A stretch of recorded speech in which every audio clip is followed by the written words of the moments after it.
We are moving on swiftly, getting to the end of the day, still quite a lot packed for your experience. Our Big Sister program is an intergenerational mentorship program of WIMBIs. A lot of young people are being impacted. The ED mentioned this when she was presenting her report, and you've seen snippets of it in several of the highlight videos that have been put up on the screen for us today. It is supported by MTN Foundation and Copy Foundation. And I am honored and delighted to invite on stage the Executive Secretary of MTN Foundation, Odoya Sonia, to please come on stage and share a bit about MTN support. Thank you. Yes, thank you for applauding her as she makes her way to the stage. Good afternoon, Winbid. So I'll do this. At MTN, we say hello and we say life is beautiful. Because really, with a room full of women since yesterday, life is beautiful. Yellow! Amazing. I'd like to thank the board and management of Winbid for allowing us to partner on the Big Sister program. But I'll just speak to a few of the things we do at the MTN Foundation. As the name suggests, MTN Foundation is MTN. And I'm sure people are wondering, what does MTN have to do with the foundation? Yes? Okay. Hello? Better? Okay. What does MTN have to do with the foundation? So fundamentally at MTN, we believe that everyone deserves the benefits of modern connected life. And for us, it's beyond the connectivity of data, it's beyond the connectivity of voice. And this is what led MTN in 2004 to found, the MTN Foundation. And what do we do? The MTN Foundation, a separate organization from MTN, having a separate board from MTN, is fully funded by MTN by up to 1% of MTN's annual profit after tax every year. And at the foundation, ours is to give back to the communities that we operate in. And a few of the things that we've done, which is one of the reasons we have partnered with WIMBIs this year. At the foundation, we focus largely on two main causes. Everything we do is through the lens of the SDGs and through the lens of Nigeria's national priorities. And so we have two main portfolios: the youth development, not rocket science. For a country of young people, a continent of young people, we need to channel the energy, to something productive. And that's why we focus a lot on youth development. And that's the link between us and the Big Sister program. We also have the national priorities where we deal with issues around health, water and sanitation, community development.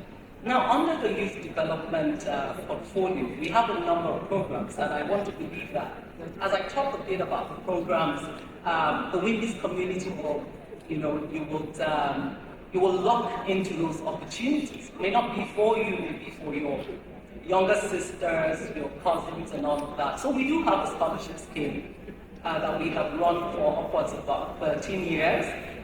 In those 13 years, we've been able to award scholarships.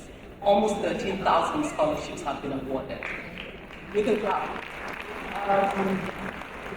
Now, there is a challenge with this scholarship scheme.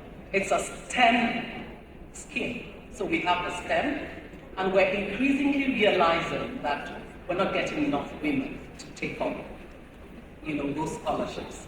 We try to be a bit deliberate about it, but it seems the women are shy, and I believe that's why we have WIMBIs, and we've talked about all of this since yesterday into today. So going into next year, we're looking forward to having more women, who study STEM. And there's a reason why we focus on STEM, because we believe as a country we're playing catch up. And so we believe that science and technology will help us, bridge the gap. We also have a scholarship scheme for blind students, and they really do well in tertiary institutions in Nigeria. A lot of them come out with first-class degrees. And we continue to support. They can study any course. But because I know I don't have a lot of time, I'll circle back to a program we started last year called the Yellow Premier. At MTN, we're yellow, so we target the yellowpreneur. And we have some of our yellowpreneurs in the room and online. And what it is that we want to build capacity, because it's not enough to sit and talk about, we're not finding enough women. Have we built the capacity? Yesterday we were told about getting yourself ready for a position. And so we worked with the Enterprise Development Center at the Pan-African University, and we trained about 500 women last year, and then partnering with Bank of Industry, fully funded by MTN, of course. About 100 of them, 150 were to get funding of up to 2 million naira. And so, the pitches were held. But there's also a challenge. We realized a challenge. We're not getting enough women. The women are backing out when it comes to documentation, access to funding. Even when I don't know why my mouth is dry, maybe because I'm sitting I'm standing in front of all of these women. Even when we have lowered the entry level, we wanted to fund 150 women, and we got about 75 women. The money was there, we couldn't get the women. In fact, contacting some of them, some of us women said we preferred grants as to loans. The loans were 2% per annum. So we also need to, and flat, 2% flat per annum, after which we're going to get 25% back as a grant. So we need to work on the psyche that we have, as women, because the opportunities are there. So these are some of the things we do. In this year, we're partnering with Private Health Sector Alliance of Nigeria, also fully funded by MTN Foundation. We're remodeling about 52 primary healthcare centers across Nigeria. So we'd like to thank WIBIS. I could go on and on, but you can check us out on our website, mtn.ng/foundation. Thank you very much. Yellow to you. Thank you very much for all the amazing work that you're doing. Thank you, MTN Foundation, for supporting.